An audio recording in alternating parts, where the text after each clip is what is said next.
These instructional climbing videos should only supplement real, in-person climbing instruction from a climbing professional.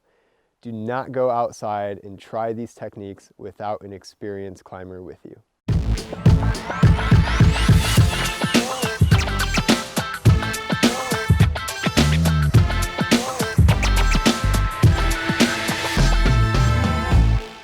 Hey there, my name is Rod Kashef here with SOKO Outfitters, and I'm going to be teaching you right now how to top rope belay. The first piece of gear that we're going to be using today is a locking carabiner.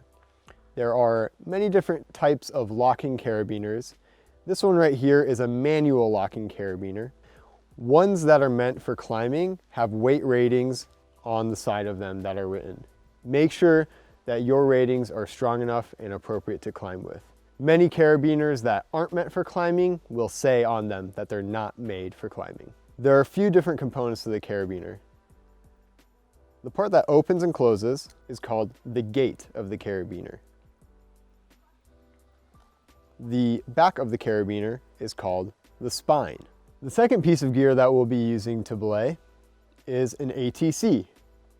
ATC stands for Air Traffic Control Device because you're controlling someone who's in the air.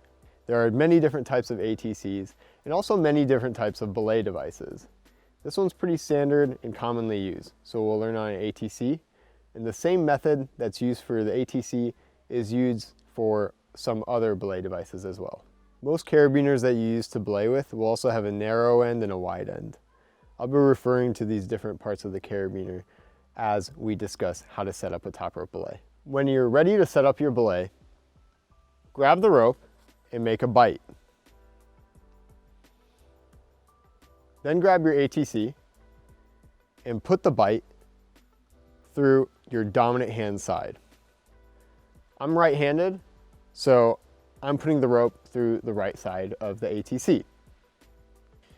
Once the ATC and the rope are parallel with each other, grab your carabiner and clip both the rope and the ATC.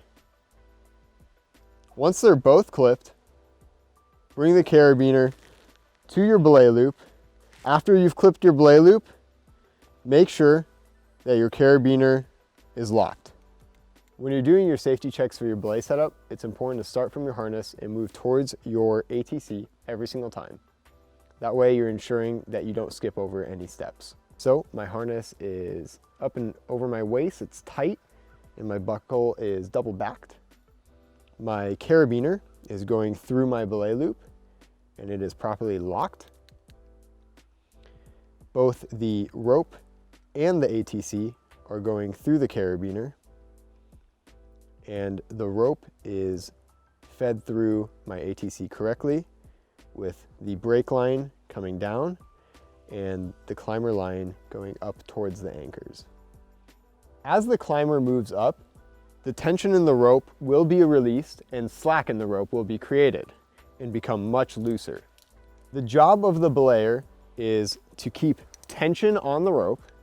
In order to belay safely, we're going to be using the P-bus method. P-bus is an acronym that stands for pull, break, under, slide. In order to safely perform P-bus, we first need to make sure that our hands are in the right place. With your non-dominant hand, for me it's my left, I'm going to put it on the climber's line. This will become my guide hand. My guide hand will move back and forth between the climber line and the brake line. My dominant hand, which for me is my right hand, is going to be on the brake line. We're going to call this hand my brake hand. My brake hand will never move from the brake line. You will begin belaying as soon as the climber starts climbing and slack is created in the rope.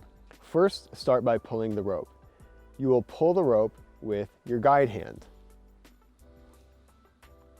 Once you pull down with your guide hand, you're going to pull up with your brake hand.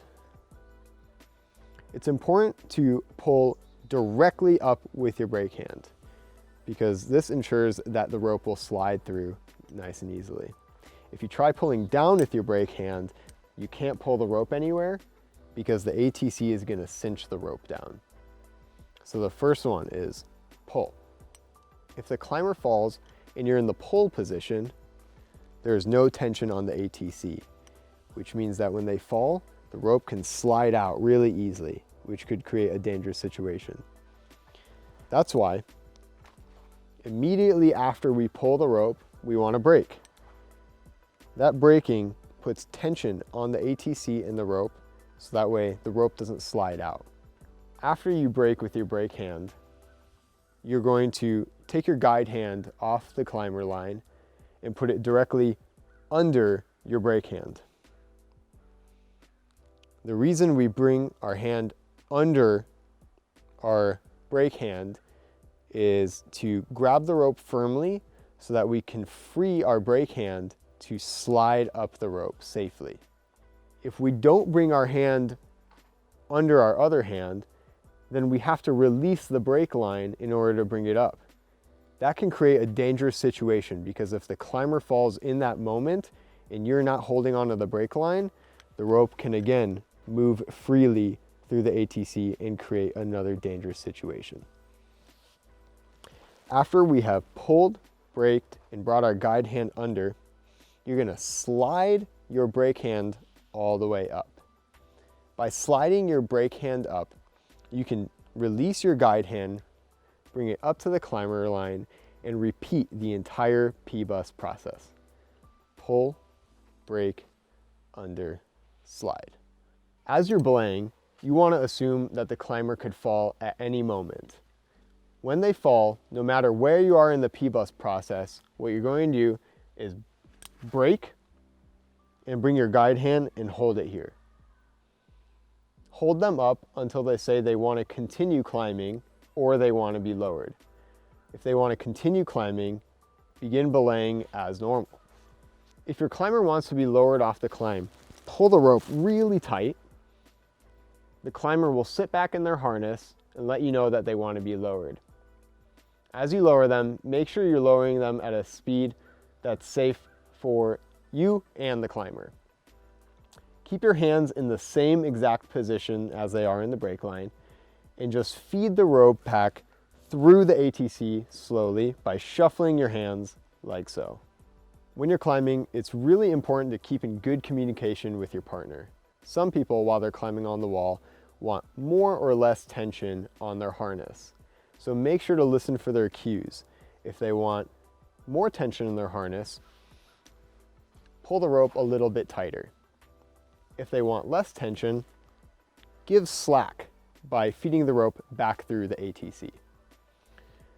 On climbs that are very overhanging, where your body is leaning back, if you're pulling too tight, then the climber might get pulled off the wall. In situations where the climber has reached the top of the climb or they're at a point in the climb where they just want to rest, they may ask you to take. By taking the rope, it means that you're tightening the rope and making it so that they can sit in their harness nice and comfortably. So if a climber yells take, P-bus as normal until you feel the rope tightening. Once the rope is tight, you can sit back in your harness and wait for the climber's next cue. Do they want to keep climbing or do they want to be lowered?